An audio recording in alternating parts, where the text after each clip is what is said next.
So hello, thank you very much for joining us today. I know some of you have been here for a long time, so I am very grateful for your time. And we're gonna try to wrap by 12. That's our goal. I know a lot of the caucuses down the street have been running really long, but we understand that there's a lot going on today.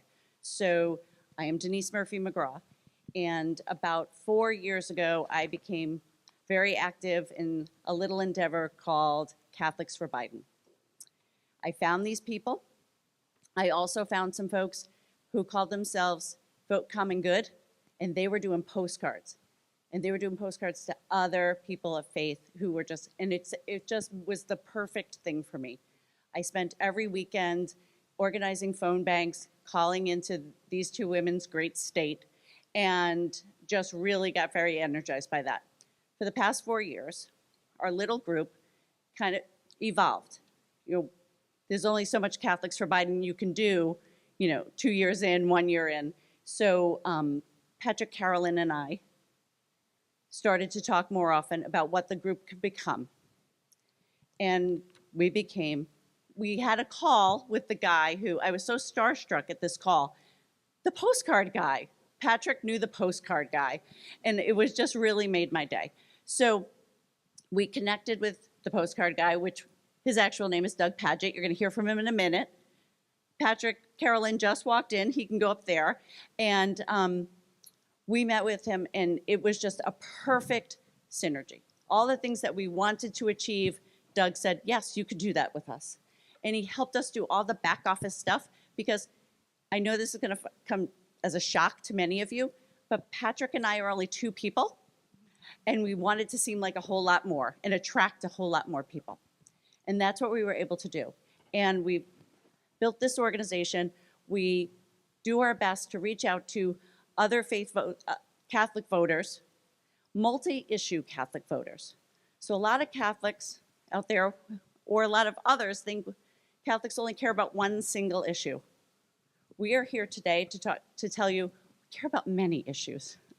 And our goal for this campaign, and for a lot of other campaigns throughout the country, is to just talk to other Catholic voters and let them know that there's people like us out here, to make them feel more comfortable in that, and encourage them to get out to vote, encourage them to learn more, and encourage them to really find their voice in all of this, because the other side is pretty loud, and it's easier to just kind of step back a little bit. But I would just love Doug to talk for a minute, because he could talk far more eloquently than I ever could talk about Vote Common Good and all the great things that they do out throughout the country. Thank you, thank you, thank you. I'm proud to be the postcard guy in your life, but last night I got to become the placard guy, so didn't know that was an option. I'm going to carry around a Doug sign. Yeah, at Vote Common Good, we started in 2018 because we saw that in 2016, nearly 60% of Catholic voters voted for Donald Trump. 81% of white evangelicals voted for Donald Trump. And we knew that there was an active effort on behalf of Republicans to recruit faith voters. I was an evangelical pastor at the time, have been my entire adult life, from this little wing of the evangelical church that's the progressive evangelical church. Some people don't know that there are progressive evangelicals, but some of you know what I mean, because some people don't know there's progressive Catholics. Religion and politics are both about identity. And for a lot of people, their political identity and their religious identity came as a package deal. Sort of like they pulled into Wendy's and ordered the number 2 and it just came with a side of fries. They didn't know they could swap it out for a salad, which, by the way, you can, because you're going to eat the fries even if you say you're not. So a lot of people said, I'm going to be a Catholic or an evangelical. And in their context, that meant that you're going to vote Republican. And for a lot of people, we think more than 10 to 15% in every election cycle, especially in states that really matter in the Electoral College, they want to reconsider that relationship and identity. They don't want to leave their faith in order to change their political identity. But it's really hard for people. So we decided we would travel the country and ask them to join us if they wanted to make that change. We also know a few things about these folks. They don't listen to cable news. They don't primarily get their news about politics from algorithms. They talk to their neighbors, they talk to people in their faith community, and they watch local news. So we take that bus that you may have seen on the screen, says faith, hope, and love, supporting democracy for all, confronting Christian nationalism, resisting insurrections, that kind of stuff. And we pull it into town and we stand with Catholic and with candidates to help them reach out to Catholic and evangelical voters. We're not trying to recruit Catholics to run for office. We're glad if they do. We're not trying to ask evangelicals to run for office. We don't care the religion or the perspective of the candidate. We care about the identity of the voter. And when they meet a candidate and they're introduced to them and the candidate says, hey, I may or may not be like you, but I like you, that tends to change the ballgame. Look, there's no candidate less like a faith voter than Donald Trump. Amen to that? But he tells them that he likes them. So we want to make sure that the Democratic Party has the opportunity to say to these candidates that they like them. And when we pull that bus up and we say evangelicals and Catholics come to town asking faith voters to consider not voting for the Republican, that is like a man bites dog story to the local news. They love to cover it, they do cover it, and they get on the news. And then it's in the newspaper. Then we run billboard campaigns. Then we run postcard campaigns. We reach out to Republican registered voters that we know are faith voters, and we ask people around the country who are also from that faith to send them a postcard with a personal invitation to consider changing their voting pattern in this election. So that's the kind of stuff we're up to. Super glad to do this in the Catholics Vote Common Good. We've been at it since 2018. We've really wanted a more robust Catholic side to this effort, and we're super glad to be partnering with Denise and Patrick and all the other good people. And all of you, this is my Harvey Milk moment. We are here to recruit you. We want you to be a part of this. We want you on that bus, in that bus, writing postcards, paying for billboards, doing all that stuff. So if you sign up for any of the things here and get on the mailing list, we'd love for you to be part of it. Thank you. On your table, you'll find a couple things. You'll find a sheet there that tells you about other events happening in this room. One of them is about reaching evangelical voters and young black male voters at 1 o'clock. And then there's an interfaith happy hour. Any of you that are here now, come and drink and eat for free at 4 o'clock. So we'll see you back here at 4 o'clock, and we'd love to celebrate with you. So thanks for this. Thanks for the great panel. Thank you, Denise, and thanks for all of you for being a part of this today. You could see why I was sold immediately. So I was going to ask our panelists to just take a minute, and some of you have considerable resumes. I don't mean to insult you, but if you could just take a minute, introduce yourself to the group, and then we'll get started with some more of that data that Doug just rattled off so easily. Good morning, everybody. I'm Madeleine Dean. I'm a member of Congress from suburban Philadelphia. So good to be with you, Denise. That's awful nice. Wow. I'm just delighted to be here with you and with this esteemed panel to talk about something that I care an awful lot about. Where does my faith fit into my public service? And I find it fits in and doesn't get in the way. And that's what I always want to be, somebody who is informed by faith, but not rigid about it. I guess I should tell you I'm 6 years, or almost 6 years in the House. I serve on Judiciary, Foreign Affairs, and the Regional Leadership Council. Prior to that, I was a state representative for 6.5 years. Prior to that, I taught at a university while we were raising 3 little boys who are now all grown. And by training, I am an attorney. I'm a recovering attorney. So thank you for working with me. Thank you for this conversation.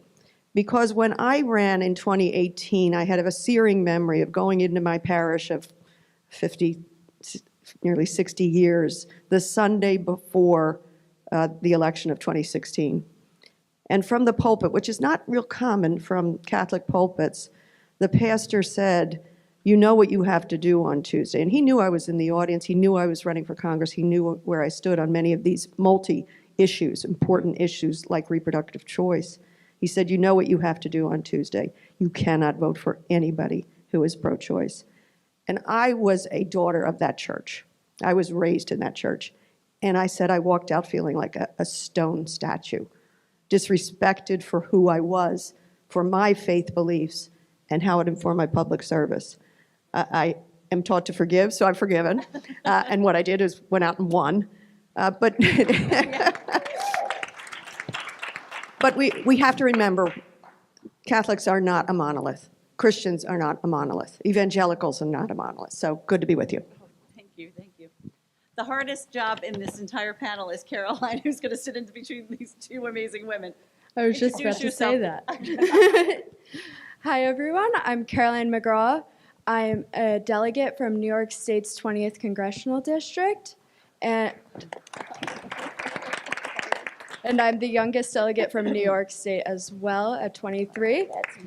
And I am also a graduate from Catholic University of America, and as a politics major at Catholic University, obviously there was many differing beliefs, but I base a lot of my core values align with the Democratic Party and also with the Catholic faith.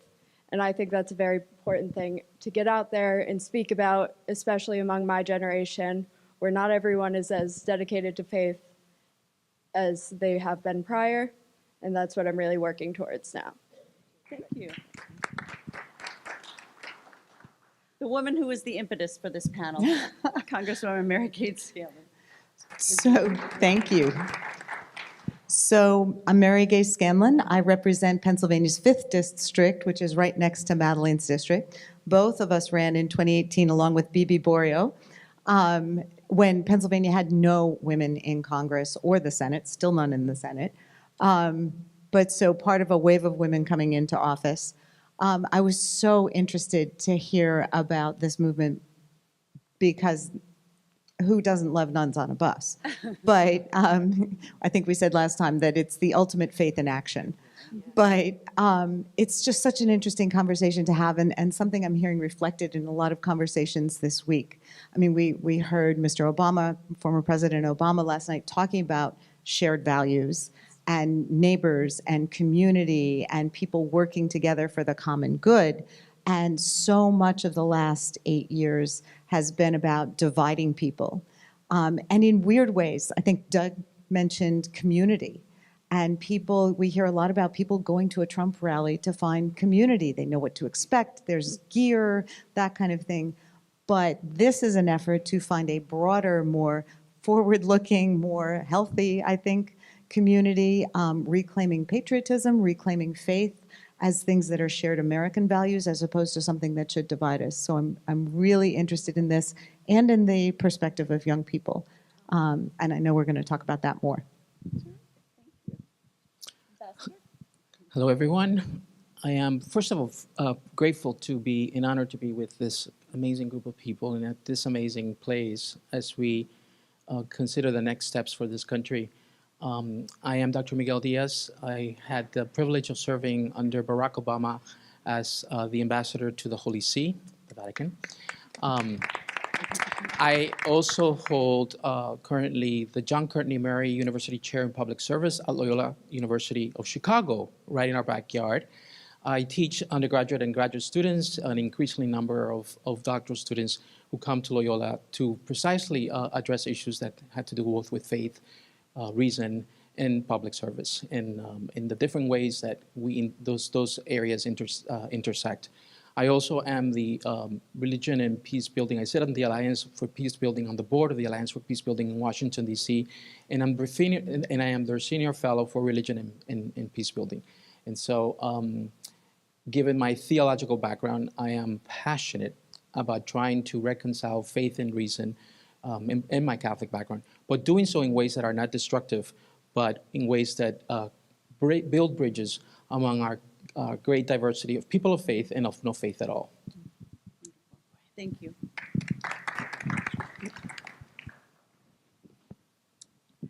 Well, good morning. I, too, am very honored to be on this very esteemed panel.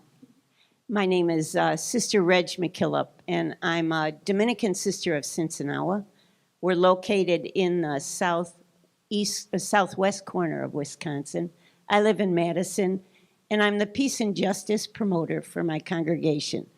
I also represent the International Dominican family for the North American. I'm co-promoter of the North American Justice and Peace Promoters. Each of the congregations and the provinces of men have a promoter of justice, and across the international world, we also have representatives. So we have quite a wonderful structure trying to bring about some justice and peace. When I tell my friends this, I'm saying, hey, I'm doing such a great job, don't you think? It's like, oh.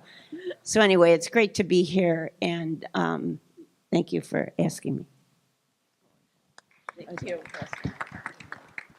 My partner in crime in every sense of the word. The Thank you. Oops. National co-chairman. Thank you. I'm Patrick Carolyn. I'm with Denise, the co-founder and national co-chair of Catholics Vote Common Good. Prior to that, I was the executive director of the Franciscan Action Network in Washington, D.C. for 10 years. I co-founded the Global Catholic Climate Movement, which is now the Laudato Si movement. I'm a Catholic activist. I'm a writer. And I'm a troublemaker, as Denise will tell you. I can say I'm really honored to be here, but I was really happy to see Sister Reg because she and I have been in jail together. So, and I haven't seen her since then. So, I've still been in there. And so I'm grateful for all of you. Yesterday I met some of you. I was at our booth. We have a booth over at the exhibition hall, and I was just absolutely amazed that there were more people that came to our booth than any other booth in that exhibition hall, and more people that came up and saw our signs, and not even Catholics. There were people who came up and said, my mother-in-law is Catholic. What can I do to talk to her? My sister is Catholic. My daughter's husband's Catholic. It was just phenomenal. I was there the whole day. Security actually had to kick me out at 4:15 because people were still coming to talk to me, and they finally said, you have to leave, we're closed. So it just tells me how much people need what we're trying to do and how much people want what we're trying to do. And the other side of it is the Republican Party understand this. They understand it really, really well. There's two organizations, Catholic Vote and Catholics for Catholics, one started by Michael Flynn. They've raised about $30 million already for this election. $30 million that they're going to spend to reach out to Catholic voters in Pennsylvania, Michigan, Wisconsin, and places like that. They're already doing large media buys. We don't raise any money because our party doesn't really actually understand the importance of this vote yet. So we have to go out and talk to Catholics. And the one thing I said to folks yesterday at the booth when they come up to me, you have like 15 seconds. So I'd say, well, here's my one line of why we're doing this. We're doing this so we can convince Catholics that they're not going to go to hell if they vote for Democrats. There we go. So you just got the why. And I'll give you just 1 second because a lot of people have been very surprised that we were here. And so the how, which is we connected with the campaign early on. And about 6 months ago or 8 months ago, the campaign itself brought together progressive action groups. And we were invited to join. And twice a week, we do calls, and the campaign has just been very interested in what we are trying to do. They've really taken a very forward-thinking approach. They've been very inclusive, and so that's why we were here. They encouraged us to have a panel. They encouraged us to be part of that Demapalooza out there, and that is why we really kind of stand out, right? And to let people know, and it's just been a wonderful opportunity, and getting to work with the campaign in this way, in not a coordinated way, just an allied way, has really just been terrific. And I seem to think it's because of women like these two congresswomen who have really started to talk to the leadership about these kinds of issues, and because of the numbers themselves. So Chris Carroll he's done this before. We all got together in April, many of us, and we talked about this very issue. And Chris presented to us why. It's really the why, which are these numbers. So Chris, would you first introduce yourself and then start to walk us through the importance of this? Absolutely. Hi, everyone. My name is Chris Carroll. I am from Philadelphia, but I live in New Haven, Connecticut right now. I am the campaign manager for Congresswoman Rosa DeLauro, and I am also a member of Catholics Vote Common Good, and very excited to be here with you this morning. I started getting involved in this organization because I saw that there was a need for a face to a narrative that the media has just put out there that Catholics are single issue voters, right? I am a proud, openly gay, pro-choice Catholic. I go to Mass every Sunday. I go to Bible study every Tuesday. And that does not make me a Republican. That does not make me a single issue voter. That makes me a Catholic. And there are people I sit in the pews with who are like me, who identify with me, and they need a voice. And our organization is a voice. So I'm so proud to be here with this esteemed panel and with all of the wonderful people we work with to get the message out there that the Catholic narrative, this whole messaging campaign that maybe the Vatican started or maybe just simply the media has perpetrated, we think differently, we act differently, we are a part of a common good coalition. So I really want to talk about why this is so important, because about 25% of this entire country, 25%, are Catholics. If you think about the states that are in play right now, right, the swing states, we have the Rust Belt, we have Wisconsin, we have Michigan, we have Pennsylvania, and then we have Arizona, we have Nevada, we have Florida, maybe Texas, maybe North Carolina. All have a Catholic population that is above 20%. These are people who just say that they're Catholic in polls. 13% of them are ex-Catholics.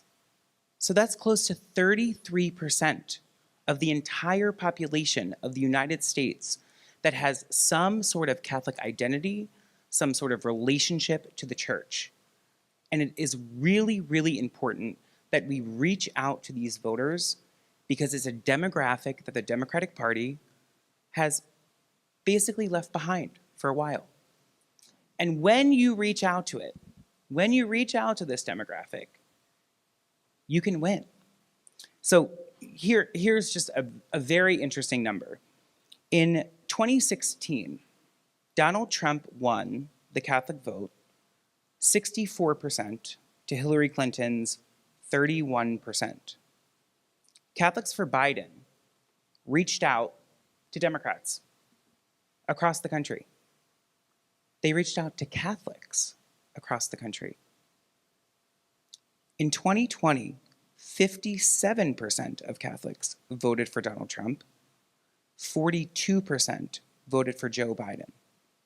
As a campaign manager, 4 years, 11 percentage points of an increase for Democrats because we spoke to Catholic voters. As a campaign manager, I can tell you right now, that is unheard of. Catholics want to hear us. They want a voice. They want a seat at the table. And that is why this organization is so important and vital to getting Kamala Harris and Tim Walz in the White House. So thank you. Wonderful, Chris. Thank you very much. And that's why we call this Keeping the Faith, because that gives me faith. Congresswoman Scanlon, I'm going to start with you because your district epitomizes what we're talking about. It's in Pennsylvania. It's in suburban Philly. It is all those things that if you watch MSNBC, you're hearing about. We're seeing the two of you on MSNBC all the time because of the importance of your districts. What's the mood out there now? When we first met in April, I'm sorry. And also, how many Catholic colleges do you have in your district? Well, the number's in flux a bit right now. But so we have Villanova, St. Joe's, Newman, Rosemont, Cabrini just merged with Villanova. I think Chestnut Hill is just to the north. Am I missing anyone right now?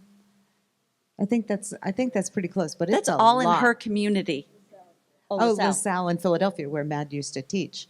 But so that's a lot of Catholic universities, strong history, strong influence on education in our area. And I think one of the things that got me thinking about it was 2 years ago, in the wake of the Dobbs decision, going to Villanova and holding a town hall with students. And we went around and asked every one of the young people there, what is the most important issue to you? And every young woman in that room said reproductive rights. Most of the guys said gas prices, but they'll catch up. So, for them to be saying that in front of their professors in an all-Catholic university was really interesting. Over time, we have a congressional youth cabinet with high school students, and we have a lot of Catholic high schools in the region, and we hear similar things from the students at those high schools, but also this overwhelming thing that the environment is one of the most important issues. So we're seeing that these issues that the Catholic position, or that the common good Catholic positions are really strong with Pope Francis, et cetera, that there's interest in these issues, and it's not the monolithic one-issue voting bloc that we've heard about in the past. I mean, the Philadelphia Archdiocese is pretty conservative over time, and has been very much promoting that one issue as the voting bloc. But what we're seeing on the ground is that is not carrying forward, particularly with people who've left the church in part because of that, and among younger voters. So, between our youth cabinet and having 19 colleges in the district, we're talking to a lot of these students and what motivates them. We've also seen, although the Archdiocese has been fairly conservative, we have a lot of very forward-thinking, particularly women of faith. Many of our convents, these are the people who are on the front line in our homeless shelters. Sister Mary Scullion is from Philadelphia and has just revolutionized some of the approaches to homelessness across the country. The Sisters of St. Francis in my district do a lot of shareholder activism. They sued Smith & Wesson in December over gun safety issues. So, a lot of activism from folks who are more aligned with some of the objectives here. So focusing on those colleges and the youth vote, you think about it, and people who are of voting age now, they're in college, they were in middle school when Donald Trump came down that escalator, okay? So what they have seen and heard in our national political conversation for the last 8 years has been a lot of divisiveness, it's a lot of American carnage, a lot of gloom and doom, and that's depressing. No wonder we have a mental health crisis among our youth. Exactly. So they are very responsive to, no, we can work together and build a better world together. And I think this message is often very appreciated. Thank you very much. That's wonderful. Thank you. Just building on that perfectly, Congresswoman Dean, your legislative agenda really reads like the common good playbook. You're very in touch with these kinds of issues, and because, well, frankly, the common good issues are what's best for our communities. But talk to this group about being a multi-issue Catholic, we call them Pope Francis, legislator, and the appeal of that, and sometimes it's difficult. Those kind. You touched on it in the beginning a little bit, but really that combining your personal faith, what drives you, and that legislative process. Well, they overlap so much. I was thinking as we were preparing to be here, and Mary Gay and I representing parts of a commonwealth, that we are about the common good. I love that Pennsylvania is a commonwealth because it's not about the wealth of a few, it's about the good of the many, of the all, of the least and the lost. And so a common good, the values of a common good, recognizing people as where they are, human beings, seeing the humanity in others, I get to bring that as a legislator. So it informs me whether I'm talking about gun violence, whether I'm talking about reproductive health, or access to affordable health care. Everybody should have that. Protection of the environment. I was so excited when Pope Francis became Pope and his vision and mission for the poor. His first encyclical on the environment. When the Pope and prisoners and young people are telling you the most important thing is the protection of our planet for the future, that's the common good. That's what we get to do in our commonwealth. And so I just find that it overlays perfectly with the issues that I care about, mental health, the addiction crisis, the loss of life from gun violence, overdose. If we don't care about that in a common way, regardless of your faith, or if you have no faith, if you don't see the humanity in the other person as you're doing whatever your profession is, for us it happens to be as legislators, if you don't see that common humanity, I think you're off track. And last night, and I'm going to tap into what you said, last night, if you had the chance to hear the Obamas, and especially the closing by President Obama, weren't you beaming with smiles to say, I want to talk to other people, not in the critical way, the attacking way, the name-calling way. I want to talk about, what do you care about? What is important to you? And now, as I'm getting older and having grandchildren, I have 4 grandchildren and a 5th on the way, I see my work entirely through the next generations, entirely through the next generations. But I'll say this, I'm informed by my faith. And I'm thankful for my faith. My faith was a gift from my parents, as far as I believe. My brother Bob Dean, the eldest of the 7, we're Catholics, by the way, eldest of 7, I'm the youngest of 7. Our parents gave us the gift of Catholic faith, and it was enriched by my own uncle, our uncle, who was an oblate priest, Walter Dean. But those tenets that are the common good meet my work, and that's why it's so comfortable to fight for these things for the common good. Absolutely. I will, for the record, note that when Bob Dean walked in, he did introduce himself as the older brother. So a moniker he will take forever. Ambassador Díaz, I look at you, everyone here listens to your introduction. You are a true citizen of the world. You have worked in Catholic communities and you have worked in communities from right here in Chicago all the way to the Vatican. You've worked with international Catholic communities. What do you see the difference between that American Catholic and folks of our faith from other nations? And what can the Harris Walls ticket and the new invigorated campaign learn from other cultures and other populations that you have seen all over the world? So I think I'm going to piggyback on Chris here and plagiarize a little bit of his studies. Catholics are diverse. And that diversity is not just here in the United States, but it's worldwide.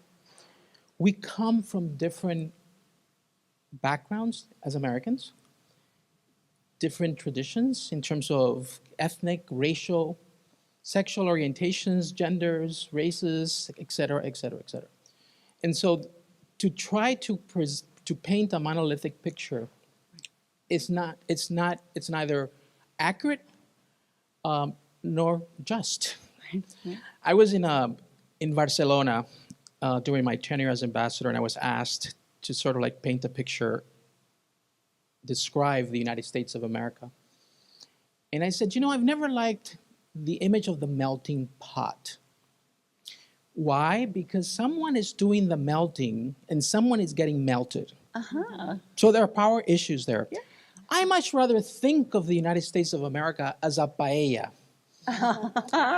Where the ingredients are preserved, right? Where the ingredients contribute our distinctiveness. Yes. Up in this panel, and every one of you out there who is not called to set aside your humanity, your particularity, but rather to offer that particular expression as a contribution to the common good in the whole. So, from the American e pluribus unum to the Catholic notion of inclusivity, to the notion of community, American Catholic community, to the notion of community as and here I'm going to turn to the Spanish, as nosotros. The word in Spanish for we is a nos otros, which means literally a community of we others. A necessary otherness, difference, in order to preserve that community. I think that is what constitutes the richness of our faith and what constitutes the richness of our nation. And so I think that the more we can, what would I suggest or recommend to the Harris campaign. I think it's been already echoed here. You know, we have to start by accompanying and relating to particular human beings, to our neighbors, which we're getting very bad at doing. Yeah. Because we're being polarized left and right. We have to listen to those persons, and we have to humanize them. We have to humanize ourselves and the others, because the rhetoric that is at work in this country, it is so, from a faith perspective, so, and not just Catholic, but so anti the divine, so anti-sacred, because it demonizes the other and turns the other into my enemy, which then permits us to do all kinds of acts of violence, verbally and in action, to those persons that we disagree with. And so there's so much in speaking as a Catholic, from our Catholic intellectual and in our Catholic faith, that calls us, to reject so much of what is going on the other side. In the other side, I do mean, the other candidate. So thank you. Thank you very much, Ambassador. Sister Reg, the women religious have always been the backbone of our faith. Whether they got recognized for it or not, they always have been. And they're the backbone of our communities in many places. You're the social workers, you're the principals of the school, you're the teachers, you're the folks who are, running large institutions. What do you see the role of the women religious in really carrying on that message and promoting not one candidate or not any of those things, but that equally sacred agenda, the focus on all of these issues? Well, thanks, Denise, for your recognition of women religious, because we don't always get recognized in that way. But to answer your question, we do have a major role to play, and all I can say is we're going to keep on doing what we've been doing. We have been involved in advocating for all life issues since the beginning in the United States. The founding of our orders came under the Catholic social teaching principle of the dignity of the human person. That is foundational for any decision that we make in the ministries that we choose to do.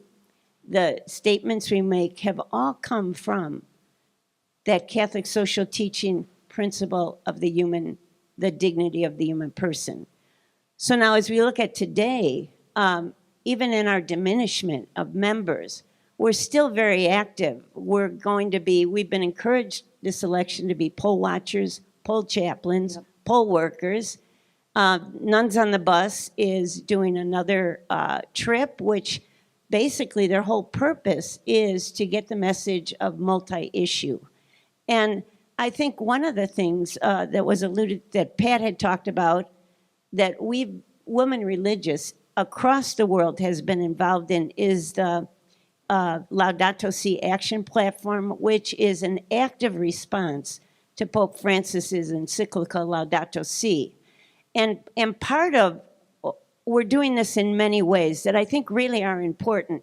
We're modeling how you live in a world that has an understanding of the connectedness of all things, all living things, that everything is connected, every issue is connected.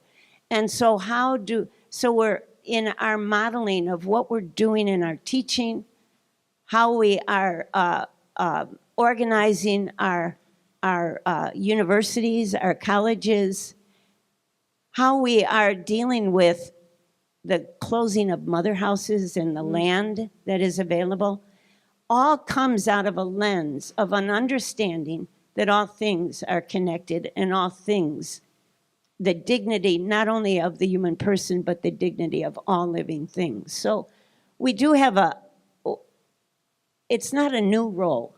We've been doing this for a long time.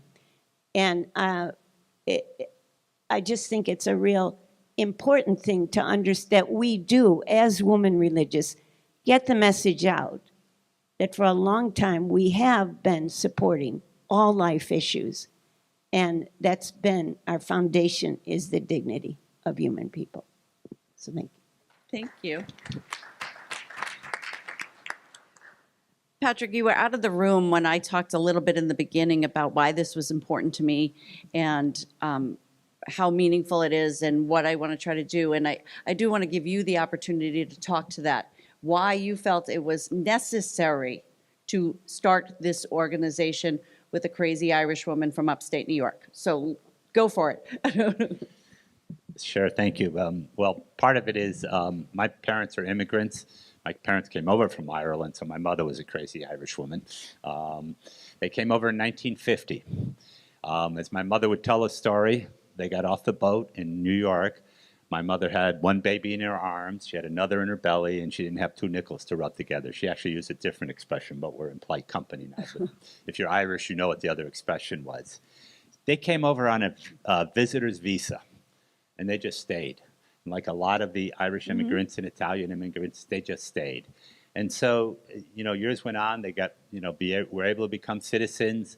They were able to work and save up money and buy a house. They had good Irish Catholics, so they had a lot of children, and a lot more children. And all of her children got to go to college. All of her children, I have 3 brothers who have PhDs. So they would be what you would call the American dream.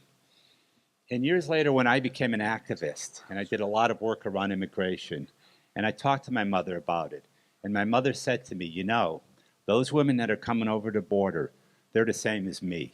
They're coming here for the exact same reason that I came here, because they have a dream that their children have a better life, can have a better life than we could have. And she said, and I've been so blessed that I got a chance to see my dream come true. So you have to promise me that you're going to work to make sure every one of those women that are coming over the border can have that, see their dream come true. So that's sort of what got me into activism, was that message from my mother. I wanted to follow up on something that Reg said, though, about being about all life. We've allowed the other side, I hate to say other side, but they are the other side, we've allowed them to co-opt and take the term pro-life. And pro-life doesn't start and end with abortion. Pro-life is all-encompassing, but we've allowed them to define pro-life as starting and ending with abortion.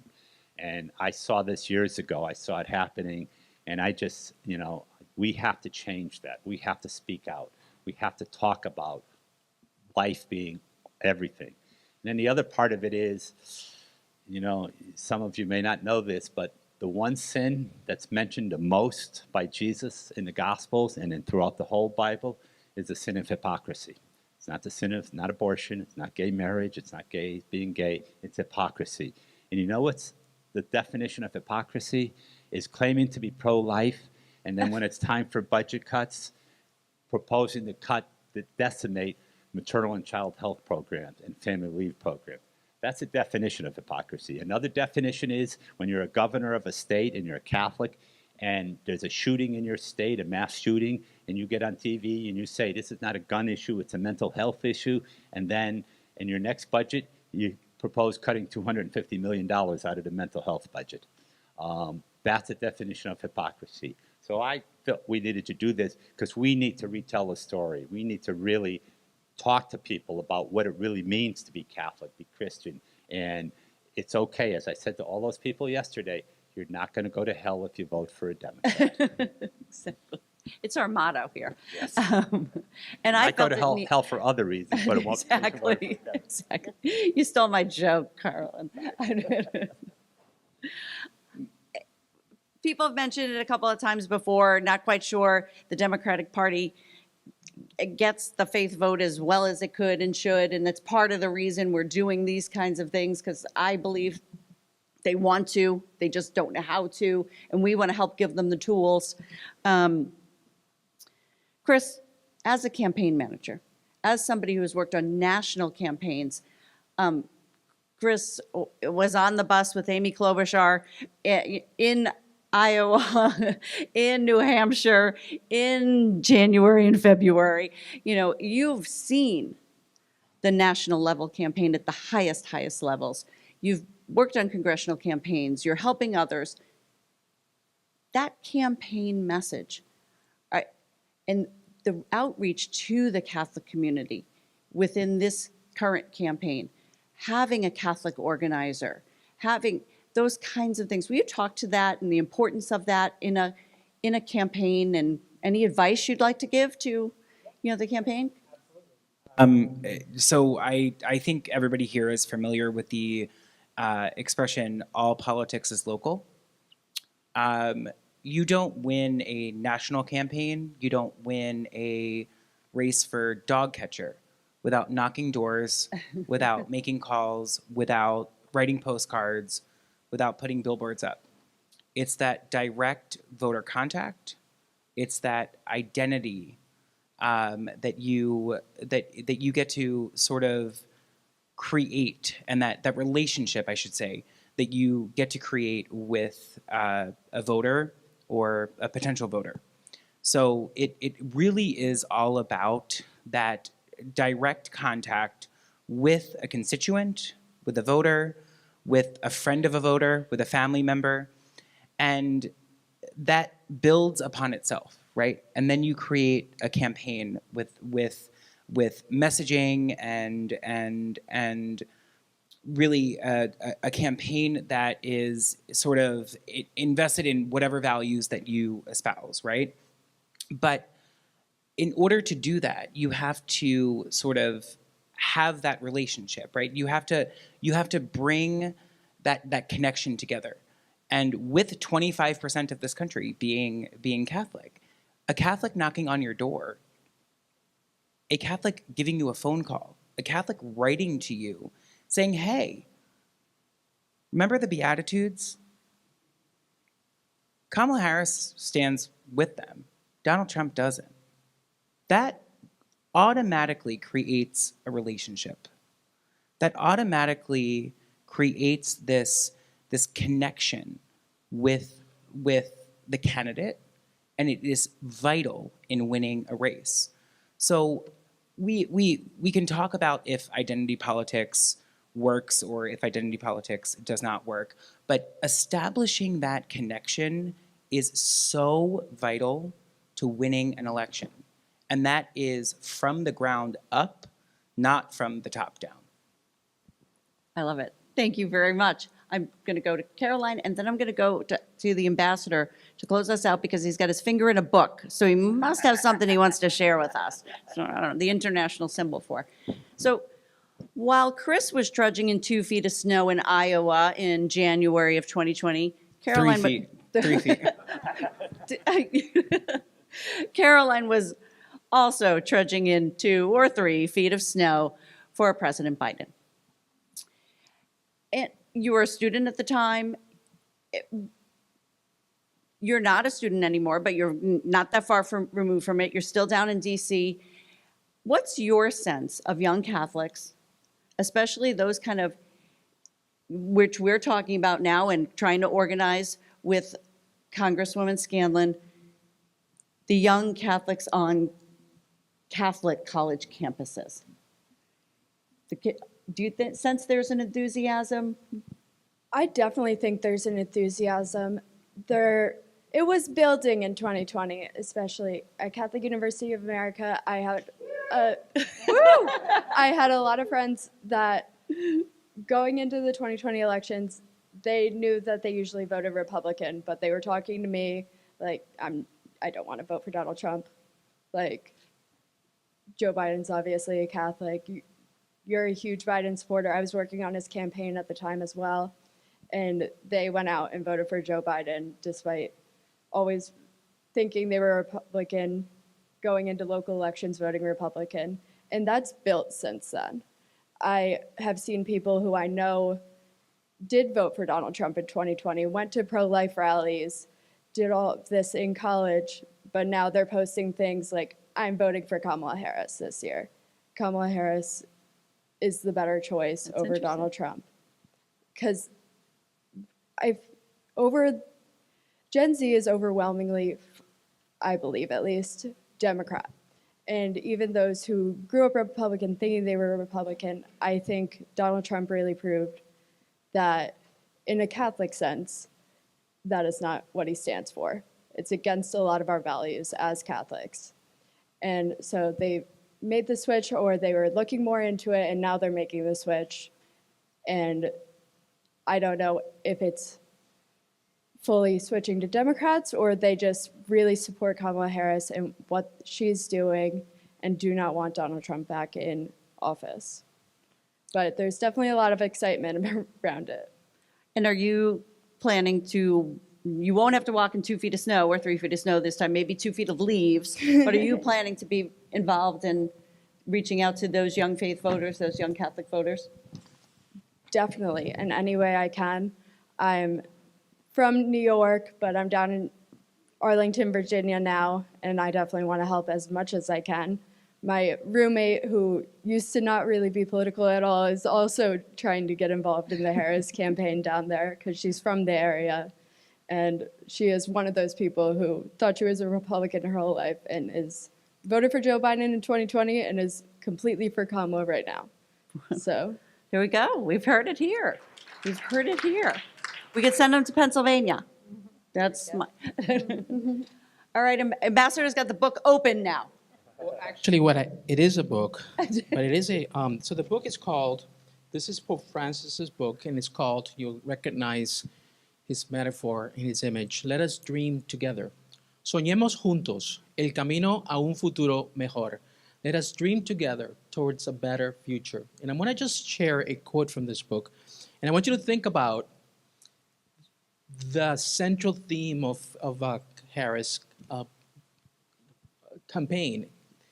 Future-oriented, looking into the future, tapping into our better angels. This is what Pope Francis says. And I'm not going to read it in Spanish, I'm going to read my translation. Dreaming together. Between the first movement, and he's following an indignation to see, to choose, and to act. Between the first movement, which entails getting close to and allowing ourselves to be impacted by what we see, and the third movement, which entails acting concretely to save and to repair, there is an intermediate and essential second movement, second step, second move, to discern, right? To discern in order to choose. Right?